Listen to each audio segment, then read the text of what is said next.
नमस्कार दोस्तों, target with PS Parihar channel में आपका स्वागत है। सुबह के इस वीडियो में ऐसी सूचनाएं होती हैं जो विभिन्न समाचार पत्रों पर छाई हुई होती हैं और विद्यार्थियों के लिए आवश्यक होती हैं। तो आइए शुरू करते हैं और देख लेते हैं कि आज के समाचार पत्रों में विद्यार्थी जीवन से संबंधित कौन कौन सी सूचनाएं हैं। तो वीडियो को जल्दी से लाइक कर दें, शेयर कर दें और जिन छात्रों ने चैनल को अभी भी सब्सक्राइब न किया हो तो जल्दी से सब्सक्राइब कर लें ताकि आप लोगों को इसी प्रकार की ऑथेंटिक अपडेट से सबसे पहले मिलती रहे। आगे बढ़ने से पहले एक सूचना है उन विद्यार्थियों के लिए जो विद्यार्थी किसी भी प्रतियोगी परीक्षा की तैयारी कर रहे हैं। वे सभी अभ्यर्थी टेक्स्ट बुक के इस बेस्ट ऑफर का लाभ ले सकते हैं जिसका नाम है फ्यूचर ऑफिसर सेल। इसमें जो इनका ईयरली पास हुआ करता है जिसमें आप लोगों को 1 साल के लिए सभी भर्तियों के मॉक टेस्ट मिल जाते हैं जिनकी संख्या लगभग 80,000 है और 800 से ज्यादा भर्तियां कवर की गई हैं। सारी भर्तियों के मॉक टेस्ट आप दे सकते हैं। उसकी कीमत मात्र 527 रुपए कर दी गई है। इसमें भी अगर आप लोग एक कोड लगा देंगे TWP तो आप लोगों को 12% की एक्स्ट्रा छूट मिल जाएगी। लिंक मैंने डिस्क्रिप्शन बॉक्स में दे दिया है। लाखों विद्यार्थी इसका लाभ उठा रहे हैं। लगभग 12 लाख से ज्यादा विद्यार्थी इसमें जुड़े हुए हैं और आप भी इसका लाभ ले सकते हैं। 12 से अधिक भाषाओं में मॉक टेस्ट आपको मिल जाएंगे और लगभग सारी जो भर्ती हैं वो कवर की गई हैं। चलिए शुरू करते हैं और बात कर लेते हैं सबसे पहले जीआईसी भर्ती की। लिखा जीआईसी में शिक्षक भर्ती जल्द शुरू होने की उम्मीद। और ये जो न्यूज़पेपर आप लोग देख रहे हैं ये आज का है, यानी कि 6 अगस्त का न्यूज़पेपर है, 6 अगस्त का। और जिसमें लिखा हुआ है कि समकक्ष अर्हता विवाद जो है, ये देखिए नीचे लिखा है, कल कुछ विद्यार्थी गए थे और लिखा समकक्ष अर्हता का विवाद समाधान जो है वो समाप्त हो चुका। और ये दावा किया गया था प्रतियोगी छात्र मोर्चा की तरफ से और इसके एक दिन पहले या एक हफ्ते पहले ये कहा गया था कि समकक्ष अर्हता विवाद अभी पूरी तरीके से समाप्त नहीं हुआ। और यहाँ पर हेडलाइन ये लिखी हुई है कि जीआईसी में शिक्षक भर्ती जल्द शुरू होने की उम्मीद है। तो मैं आपको दिखा दूं कि इस तरीके के लगभग 12 समाचार पत्र हैं 6 महीने के अंतराल में जिनमें इस तरीके से अधिकारियों के द्वारा आश्वासन दिया गया है या विद्यार्थियों के द्वारा आश्वासन दिया गया है, जिसमें यह कहा जाता है कि समकक्ष अर्हता विवाद समाप्त हो गया है और फिर कहा जाता है कि समकक्ष अर्हता विवाद समाप्त नहीं हुआ है, इस तारीख को ज्ञापन देंगे। ये आप पेपर देख सकते हैं, ये अमर उजाला है, आप लोग खुद अपने मोबाइल पर चेक कर सकते हैं। ये 13 अक्टूबर का है। इस तरीके के 12 समाचार पत्रों के माध्यम से इस तरीके से जानकारियां दी गई हैं। ये 13 अक्टूबर 2023 की यहाँ पर डेट पड़ी हुई है और इस तरीके के मेरे पास 12 कटिंग है, लेकिन इस समय मेरे पास 12 सूचनाएं भी हैं, इसलिए मैं कुछ न्यूज दिखाता हूं आपको। सेम इसी तरीके की न्यूज लगभग 1 साल पहले अक्टूबर के महीने में भी विद्यार्थियों के द्वारा दी गई थी। ये देख सकते हैं, जल्द जारी किया जाएगा विज्ञापन, धरना दे रहे प्रतियोगियों को आयोग के अफसरों ने दी है जानकारी। शिक्षक भर्ती की योग्यता का विवाद का असल में होता यह है कि विद्यार्थी अंदर जाते हैं, अधिकारियों से बात करते हैं, बाहर निकल करके तो अधिकारी बताते नहीं है कि वास्तव में मामला क्या है। इसीलिए अगर कोई बातचीत हो तो अधिकारियों को छात्रों के बीच में आकर के बाहर बताना चाहिए ताकि वास्तविक स्थिति पता चले। होता ज्यादातर यही है कि अंदर कुछ और बताया जाता है और बाहर कुछ और बताया जाता है।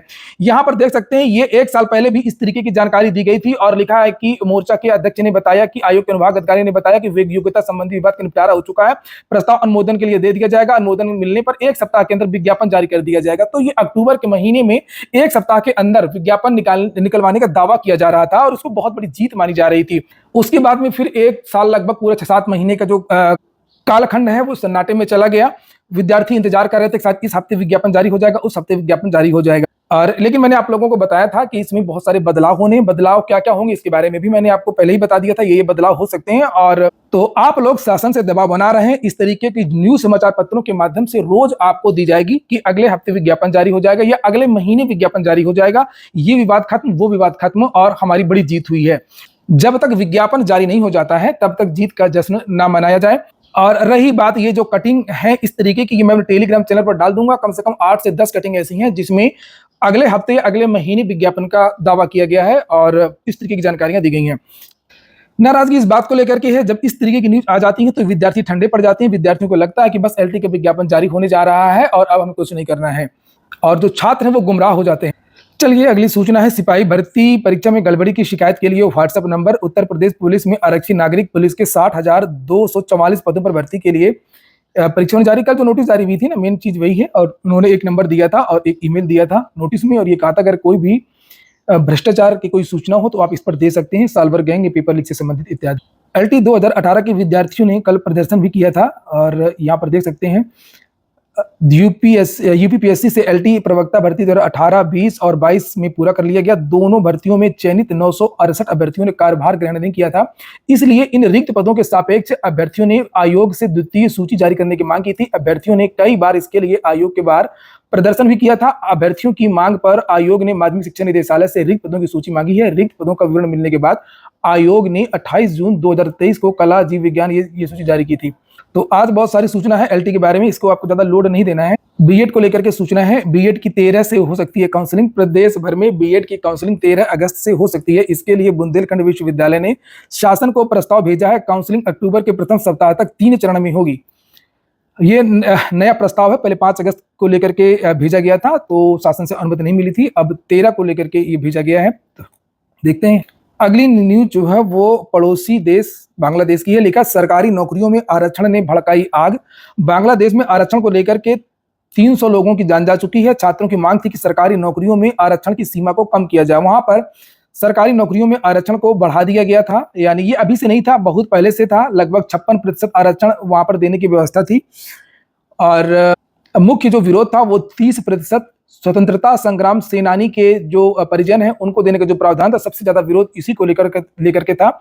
यहाँ पर लिखा, प्रदर्शनकारी छात्रों का सबसे बड़ा विरोध मुक्ति संग्राम के परिवार वालों को मिलने वाला 30% आरक्षण है। और जो सत्ताधारी पार्टी थी अवामी लीग, उसी के लोग ज्यादा थे, बताते हैं वही लोग ज्यादा लाभ ले रहे थे।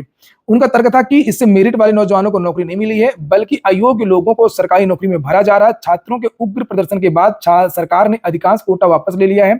लेकिन अब लड़ाई आरक्षण से हट करके प्रधानमंत्री शेख हसीना के इस्तीफे पर आ गई थी। और इसमें बताया जा रहा है कि अंतर्राष्ट्रीय साजिश है अन्य देशों की, जिसकी वजह से ये उनको भागना पड़ा, हटा दिया गया। हालांकि आरक्षण को समाप्त कर दिया गया था सुप्रीम कोर्ट के द्वारा, और ये मान लिया गया था कि चलिए ठीक है, केवल 7% आरक्षण दिया जाएगा। लेकिन फिर भी असंतोष की जो आग वो फैल। लेकिन बताया जाता है कि जो शेख हसीना थी ये बहुत ज्यादा दमनकारी नीति अपनाई थी। कुछ छात्रों को पुलिस ने उठा लिया था, उसको लेकर के आक्रोश ज्यादा था। यहाँ पर लिखा है, नाहिद इस्लाम ढाका यूनिवर्सिटी में समाज शास्त्र का छात्र है, वह ह्यूमन राइट्स का एक्टिविस्ट भी है। आरक्षण विरोधी आंदोलन का नेतृत्व नाहिद इस्लाम ही कर रहा था। उसने पुलिस पर आरोप लगाया कि 20 जुलाई को सुबह उसे हिरासत में ले लिया गया, 24 घंटे तक वह गायब रहा। जैसे कि यहाँ भी अक्सर कभी कभी ऐसा हो जाता है। लेकिन बाद में वह एक पुलिस के बीच पुल के नीचे बेहोशी की हालत में मिला। उसने दावा किया कि बेहोश नहीं होने तक उसे पीटा गया। इसके पहले नाहिद के साथी आसिफ और अबू बकर को भी पुलिस उठा ले गई थी। बताया जाता है कि लगभग 5 छात्रों को पुलिस उठा ले गई थी और उनसे वीडियो वगैरह बनवाया था और जबरदस्ती उनसे कहलवाया गया था कि हम आंदोलन वापस ले रहे हैं। बाद में जब ये छात्र निकल करके आए तो उन्होंने बताया कि नहीं, हमसे जबरदस्ती कहलवाया गया था। और इसी से बताते हैं कि वहां पर असंतोष की जो आग है वो फैल। फिलहाल पीएम जो शेख हसीना है उन्होंने देश छोड़ दिया है। कल रात तक तो ये भारत में थी, देखते हैं कहां जाती हैं, क्या होता है। सुप्रीम कोर्ट की एक टिप्पणी आई है, मौत का चैंबर बन गए हैं कोचिंग संस्थान। दिल्ली की घटना का स्वतः संज्ञान लिया, कहीं जरूरत पड़ी तो हम इन संस्थानों को भी बंद कर देंगे। छात्रों को उम्मीद है कि सुप्रीम कोर्ट के हस्तक्षेप से होगा समाधान, अच्छी बात। अगली सूचना यूपी SSSC को लेकर की है। यहाँ पर देख सकते हैं आप लोग, किसी भी बड़े समाचार पत्र में इसके बारे में जानकारी नहीं दी गई है। और इन विद्यार्थियों ने कल एक बड़ा धरना प्रदर्शन किया था, मार्च भी किया था। ये आप तस्वीरें देख सकते हैं। यूपी SSSC सम्मिलित तकनीकी के छात्र हैं, यूपी SSSC ASO के छात्र हैं, फॉरेस्ट गार्ड के छात्र हैं, जूनियर असिस्टेंट के छात्र हैं और अन्य बहुत सारी भर्तियों के छात्र। विभिन्न प्रकार के जो पोस्टर हैं ये इन विद्यार्थियों के हाथ में। हाँ, भास्कर समाचार पत्र ने जरूर छापा था कल ही, जो उनका वो वाला पेपर है, ऑनलाइन पेपर है, उसमें उन्होंने निकाला था, जिसमें खास तौर से कंबाइंड टेक्निकल के बारे में जानकारी दी गई थी कि लिखा, प्रदर्शन कर रहे बाबू राम गुप्ता का कहना है कि यूपी SSC के थ्रू कंबाइंड टेक्निकल की भर्ती 16 में आई थी, मार्च 2023 में परीक्षा हुई थी, 24 में रिजल्ट आना था, डॉक्यूमेंटेशन अप्रैल में हुआ था, लेकिन अभी तक जारी नहीं किया गया है। मुख्यमंत्री की जनता दरबार में गए, यूपी SSSC सचिव से मिले, हर जगह केवल आश्वासन मिलता है लेकिन परिणाम नहीं मिलता है।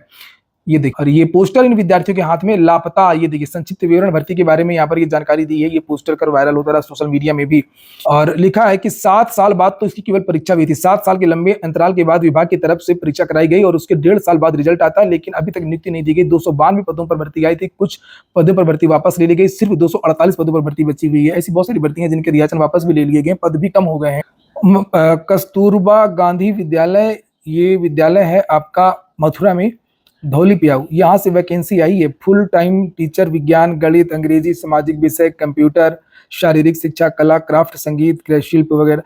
तो यहाँ पे मानदेय मिलता है, ये संविदा के आधार पर भर्ती होती है। जो फुल टाइम टीचर होता है उसे 24,200 रुपये मिला करते हैं। और यहाँ पर ये योग्यता वगैरह लिखी है, तो ये मैं अपने टेलीग्राम चैनल पर डाल दूंगा, तो आप लोग देख लीजिए। और अगर योग्यता है तो आप लोग एक निश्चित जो प्रोफार्मा होता है उसमें भर करके भेज दीजिए। और ये प्रोफार्मा है जो इस तरीके का होता है, ये देखिए, इसी में से भर करके बाय पोस्ट भी आप भेज सकते हैं।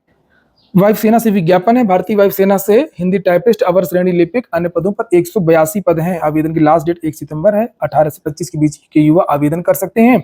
indianairforce.nic.in ये वेबसाइट है। लो, एक बढ़िया खुशखबरी आ गई है। दो विश्वविद्यालयों से अब एक साथ ले सकते हैं डिग्री। ये देखिए, आप राजर्षि टंडन से आप बीए कर सकते हैं, लखनऊ यूनिवर्सिटी से या राजेंद्र भैया यूनिवर्सिटी से आप जाकर के बीकॉम या बीएससी कर सकते हैं। बीए भी हो जाएगा, बीएससी भी हो जाएगा या बीकॉम हो जाएगा। लिखा है कि राष्ट्रीय शिक्षा नीति 2020 के अनुपालन में मुक्त विश्वविद्यालय ने छात्र हित में बड़ा निर्णय लिया है। 24-25 से सत्र से ही यह व्यवस्था लागू कर दी गई है। मुक्त विश्वविद्यालय के कुलपति प्रोफेसर सत्यकाम ने बताया कि विश्वविद्यालय में संचालित होने वाले सभी पाठ्यक्रम में एनईपी लागू कर दिया गया है और इसी के साथ मुक्त विश्वविद्यालय ने एक साथ 2 डिग्रियां अलग अलग संस्थान से लेने के लिए सुविधा भी शुरू कर दी है। नियम तो लागू हो गया, लेकिन कुछ विश्वविद्यालयों ने इसे लागू किया है, खासतौर से राजर्षि टंडन ने इसे शुरू कर दिया है कि इसे कोई दिक्कत नहीं है, आप कहीं से भी पढ़ाई कर सकते हैं और से भी। इस व्यवस्था के जरिए एक ही समय में एक कोर्स दूरस्थ शिक्षा से तो दूसरा नियमित किया जा सकता है। ये दूरस्थ चूंकि राजर्षि टंडन और दूसरा आप रेगुलर कर सकते हैं कहीं से। ये दोनों डिग्री वैधानिक होंगी। आज के वीडियो में इतना ही। पूरा वीडियो सुनने के लिए बहुत बहुत धन्यवाद।